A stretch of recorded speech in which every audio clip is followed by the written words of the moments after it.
తెలంగాణ రాష్ట్రానికి నీటి సమస్యను పరిష్కరించి వేలాది ఎకరాలను సాగునీరు అందిస్తోందని భావించిన మేడిగడ్డ కథ ముగిసిపోయిందా? పిల్లర్లు కుంగిన కారణం నాణ్యత లోపమా లేక ప్రమాదమా?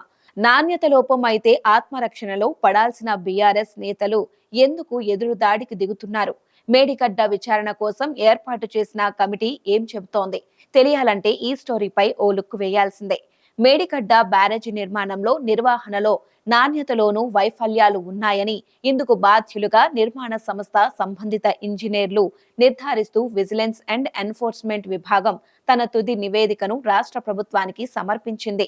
మేడిగడ్డ బ్యారేజీ 2023 అక్టోబర్లో కుంగిన తరువాత దీనిపై విజిలెన్స్ అండ్ ఎన్ఫోర్స్మెంట్ విచారణ చేపట్టింది.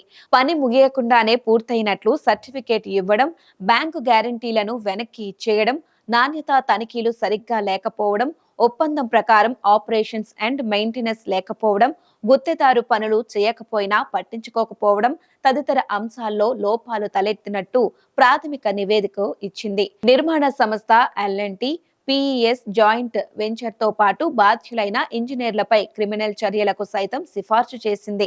ఈ ప్రాథమిక నివేదికను కాళేశ్వరంపై విచారణ జరుపుతున్న జస్టిస్ పిసి ఘోష్ కమిషన్ కు ప్రభుత్వం అందజేసింది.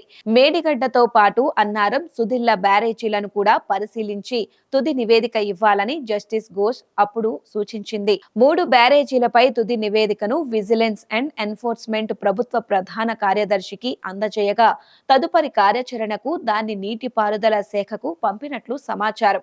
మేడిగడ్డ నిర్మాణం పూర్తయి 2019లో ప్రారంభించిన తరువాత డిఫెక్ట్ లయబిలిటీ పీరియడ్లో చేపట్టాల్సిన పనులను చేయకపోవడం, నీటిపారుదల శాఖ ఇంజనీర్లు లేఖలు రాయడానికే పరిమితమై ఏమీ చేయకుండా నిర్లక్ష్యంగా వ్యవహరించడం తదితర అంశాలను తుది నివేదికలో వివరంగా పొందుపరచడంతో పాటు సంబంధిత డాక్యుమెంట్లను సైతం జత చేసినట్లు తెలిసింది.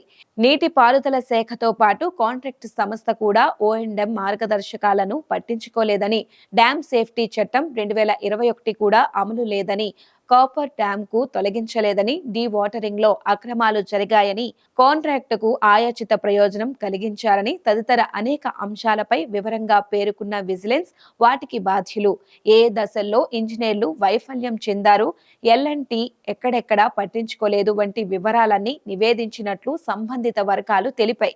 పని పూర్తి కాకుండానే సర్టిఫికేట్ ఇచ్చిన 2 ఇంజనీర్ల నుంచి విజిలెన్స్ ప్రాథమిక నివేదిక ఆధారంగా నీటిపారుదల శాఖ వివరణ కోరిందే తప్ప ఎలాంటి చర్యలు తీసుకోలేదు. ప్రస్తుత తుది నివేదికపై ఎలాంటి చర్యలు తీసుకుంటుందో చూడాల్సి ఉంది.